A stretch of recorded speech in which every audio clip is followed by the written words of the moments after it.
Question 11. Is a CMOS SCSI interface card adequate for connecting a zip drive? Answer. I have had a zip drive hooked to a CMOS SCSI card 1990 ROM for 2 to 3 years in MIGS without a hitch. Basically you just go into the setup for the CMOS card. It will partition the drive into 32 meg sections which you can access 2 at a time. It makes 3 on a zip disk. Then once G/OS is booted it tells you that the disk is unreadable and asks if you want it formatted, and you hit OK for each virtual drive, and there you have it.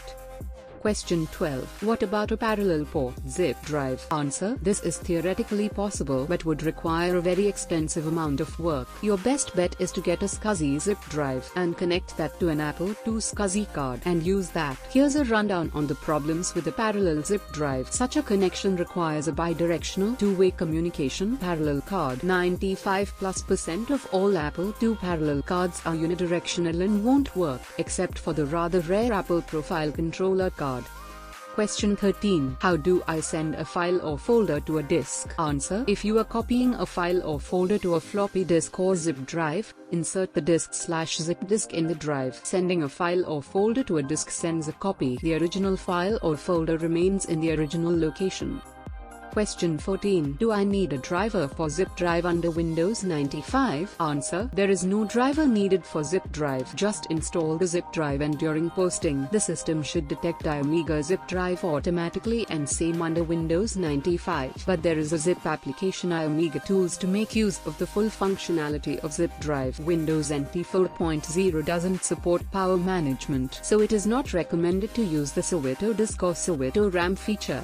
Question 15. Can I use a zip drive with my Next? Answer. You can connect most SCSI removable media drives to Next hardware with no additional configuration required. Some drives may require a disk-to entry. Jazz drives, for example, require a disk-to entry. Zip drives do not. Several Next users have reported success using zip drives and disks formatted either as Next Media (BSDFs) or as Mac Media (HFS). Auto. A number of users, Next and Mac, have reported problems. Check in archive of comp.sys.mac.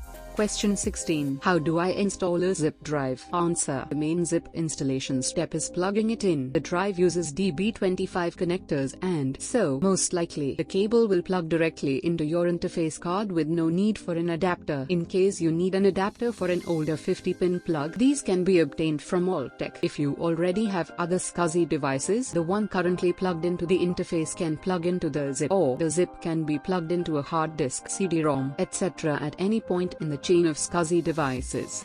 Question 17. How do I get started using the zip drive? Answer. Once your drive is connected, it's time to start your machine and prepare a zip disk for use. The advanced disk utility, Honor X, or the utility that came with your SCSI card, can do formatting and set up partitions, i.e. create named volumes, usually with new forked disks. Just partitioning is required for use under Pro-DOS. Each 100 MB disk can hold 3 max size 32 MB Pro-DOS partitions if your interface is a RAM fast Rev D3. Question 18. Can I use my zip drive under a UX? Answer. Testing tools for regression and load/stress testing for regression testing like UTP, LoadRunner, Rational Robot, WindRunner, Silk Test Complete, Astra are available in the market. For defect tracking, Bugzilla, Test Runner are available. You certainly can. There are some tricks in getting it to work and be usable under the Mac OS environment, but they are pretty easy. First of all, the device files slice 31 for the zip drive needs to be readable and writable by the person using the Mac OS. If you are the sole user of the AUX machine, then it's easy. Ania urnama/dev/rdsk/cxd0s31/dev/dsk/cxd0s31 where X is the SCSI ID of the zip. Question 19. I have one PC to 4 devices including a zip drive and scanner. How do I set this up? Answer. The zip drive and scanner both require being connected to the computer when you boot up, so you may need to get a second parallel port for them. Question 20. Can these products be run on a zip drive or a Jazz drive? Answer. Yes, as long as they are in proper format with DOS partitions, etc. However, because they are more temperamental, please back up your voice profile more regularly.